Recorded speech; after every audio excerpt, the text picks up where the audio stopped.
itu tuh ada video Gibran ngomong pakai bahasa Arab lancar banget. Lah itu hoax Pak. Itu pakai AI bikin. Ada video imam besar dipelintir pakai AI dagang obat. Kan kurang ajar. Ini zaman AI, hati-hati Pak. Zaman AI siapa aja bisa dibikin jadi apa aja zaman sekarang. Hati-hati. Jadi kaidah-kaidah yang diterapkan oleh para ulama untuk memberantas hoax di zaman sekarang tuh perlu kita terapkan di dalam memverifikasi sebuah informasi. Saudara, di sini Abuya Said Muhammad bin Ali Al-Maliki ingin menyoroti satu fenomena, kata beliau, yaitu fenomena adanya orang yang gampang mengkafirkan atau menuduh kultus yang berlebihan bagi orang yang mengutip riwayat-riwayat tentang keistimewaan baginda Nabi besar Muhammad Sallallahu Alaihi Wasallam. Jadi ada sekelompok orang nih kayak alergi kalau dengar Nabi Muhammad ditakzim, diagungkan, dimuliakan, mentang-mentang dia nggak dengar tuh hadis atau mentang-mentang hadis tentang keistimewaan Nabi itu dianggap sama dia dhaif, hadisnya dianggap lemah. Nah, nanti ya imam besar akan bahas panjang lebar tentang hadis dhaif. Ya mentang-mentang demikian orang yang ngutip hadis tersebut, yang ngutip keistimewaan Nabi tersebut dianggap hulu, dianggap berlebihan, bahkan dianggap sampai syirik, dianggap sampai mengkultuskan Nabi secara berlebihan sehingga berbahaya dengan akidah. Nah, ini yang mau diluruskan sama Abuya Said Muhammad bin Ali Al-Maliki. Nah, makanya Abuya bahas, apakah benar demikian? Abuya bahas i'tanal ulama'u bil khasa'is nabawiyyati i'tinaan 'aziman. Para ulama ini punya perhatian besar di dalam membukukan keistimewaannya Rasulullah sallallahu alaihi wasallam. Perhatian yang luar biasa besar. Mereka menulis kitab, mensyarahkan kitab, mengumpulkan dan lain sebagainya. Di antara kata Buya yang paling terkenal yang bahas tentang keistimewaan Nabi adalah kitab Al-Khasa'isul Kubra. Al-Khasa'isul Kubra lil Imam Al-Hafidh Jalaluddin As-Suyuti. Karyanya Imam As-Suyuti. Nama kitabnya Al-Khasa'isul Kubra. Banyak. Di antara juga yang banyak muat keistimewaan Nabi sallallahu alaihi wasallam kitab Al-Mawahibul Ladunniyah lil Imam Al-Hafidh Al-Qustulani dengan syarahnya dari Imam Az-Zarqani. Itu kalau kita baca Mawahib Ladunia memang banyak keterangan-keterangan yang antik, yang menarik, yang jarang kita dengar tentang baginda Nabi besar Muhammad sallallahu alaihi wasallam. Dan masih banyak lagi. Ulama berlomba-lomba. Kenapa ulama berlomba-lomba? Seperti yang dikatakan oleh Sahibud Daibah, al-kaunu isyaratun wa antal maqsud. Al-kaunu isyaratun wa antal maqsud. Alam semesta ini isyarah. Tujuannya apa? Salah satunya menggambarkan keindahan baginda Nabi besar Muhammad sallallahu alaihi wasallam. Wa hadhihi al-khasa'is katsira jiddan. Nah, di antara banyak ulama yang ngarang tentang keistimewaan Nabi, ini kata Abuya keistimewaan Nabi jumlahnya banyak banget. Nah, bicara soal sanadnya. Sanad itu apa sih, Beb? Sanad. Nah, sebelum kita jalan lebih jauh, saya mesti jelasin dulu apa artinya sanad. Jangan nanti bahas sanad, nggak paham artinya sanad apa. Ini kalau kita bicara hadis, ada sanad namanya ada matan. Ada sanad, ada matan. Matan itu redaksi perkataan Nabi Shallallahu Alaihi Wasallam atau tentang perbuatan Nabi Shallallahu Alaihi Wasallam. Redaksinya disebut matan. Nah, kemudian kan untuk sampai ke redaksi ini ada jalan periwayatan. Imam Bukhari dari siapa? Dari fulan, fulan dari fulan, fulan dari fulan, fulan dari fulan, fulan dari fulan, sampai ke Rasulullah sallallahu alaihi wasallam. Nah, jalur periwayatannya ini disebut sanad. Jelas apa kagak? Nah, jadi biar paham nih, biar nyambung. Matan itu redaksinya. Itu matan tuh, isi ucapan nabinya itu matan. Isi perkataan sahabat tentang perilaku Nabi itu matan. Nah, jalur periwayatan dari si rawi, dari penulis kitab Imam Bukhari kah, Imam Muslim kah, Kutubus Sittah kah, Musnad Imam Ahmad kah, Muwatta Imam Malik kah, jalur periwayatannya an dari itu disebut sanad. Ente misalkan ente mengatakan imam besar mengatakan kita harus perang habis-habisan di media sosial, itu namanya apa tuh? Matan. Itu namanya matan, substansi ucapannya matan. Dari mana ente dapat? Oh, Anda dapat dari Ustadz Adi Alwi. Ustadz Adi Alwi dari Kiai Awid. Kiai Awid dengar dari Habib Muhammad.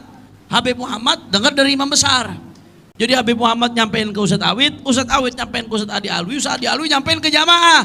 Nah, jalur nih jamaah dengar dari Ustadz Adi Alwi, dari Kiai Awid Masyuri, dari Habib Muhammad, dari imam besar, qala imam besar. Nah, dari itu disebut sanad. Jelas apa kagak? Paham? Karena laulal isnad laqala man syaa ma syaa. Kalau sebuah ucapan tanpa sumber periwayatan yang jelas, jalur periwayatan yang jelas dari mana, siapapun bisa ngomong apapun seenaknya, seenak udalnya. Makanya metodologi ulama hadis di dalam memverifikasi sebuah informasi apakah benar apa enggak, ini sebetulnya metode paling ampuh di dalam mencegah hoax. Jadi kalau sekarang orang baru ribut-ribut, wah kita perang melawan hoax, bagaimana caranya memberantas hoax? Ulama hadis dari zaman dulu udah nulis berkitab-kitab. Itu yang namanya Takrib Imam Nawawi, yang namanya Tadribur Rawi, yang namanya Syarah Al-Iraqi ala Tadribul Imam ala Takribul Imam Nawawi, yang namanya Nuzhatun Nazar, yang namanya Muqaddimah Ibnu Salah, yang namanya kitab-kitab hadis abrak-abrak. Tujuannya apa? Untuk memverifikasi supaya betul-betul valid itu perkataan Nabi SAW. Itu teori-teori untuk verifikasi informasi. Jadi kalau bicara soal berantas hoax, Islam tuh udah paling terdepan. Bicara soal berantas hoax, para muhaddits dengan segala kaidah-kaidah yang dirumuskan oleh ulama hadis, nggak lain dan nggak bukan untuk memberantas hoax supaya jangan ada hoax yang dinisbatkan kepada baginda Nabi besar Muhammad SAW. Makanya laulal isnad laqala man syaa ma syaa. Kalau nggak ada sanad, siapapun bisa ngomong seenaknya. Siapapun bisa ngomong, mesti jelas sumbernya. Ente dapat informasi dari mana? Nah, ini kadang-kadang baba-baba nih main nge-share aja di grup WA. Padahal videonya video clickbait. Video clickbait. Kadang-kadang video TikTok bikin pakai AI. Oh, itu tuh ada video hiburan ngomong pakai bahasa Arab lancar banget. Lah itu hoax, Pak. Itu pakai AI bikin. Ada video imam besar dipelintir pakai AI dagang obat. Kan kurang ajar. Ini zaman AI, hati-hati Pak. Zaman AI siapa aja bisa dibikin jadi apa aja zaman sekarang. Hati-hati. Jadi kaidah-kaidah yang diterapkan oleh para ulama untuk memberantas hoax di zaman sekarang tuh perlu kita terapkan di dalam memverifikasi sebuah informasi. Simpelnya gini, ini catat baik-baik nih. Ini sebelum kita masuk nih, karena ini pembahasannya panjang, waktu saya 5 menit lagi. Kita faedah aja deh. Ini saya kasih faedah. Mau nggak faedah buat terhindar dari hoax? Mau? Ini sikap Muslim. Sikap Muslim di dalam menerima informasi. Catat. Sikap Muslim di dalam menerima dan menyebarkan informasi.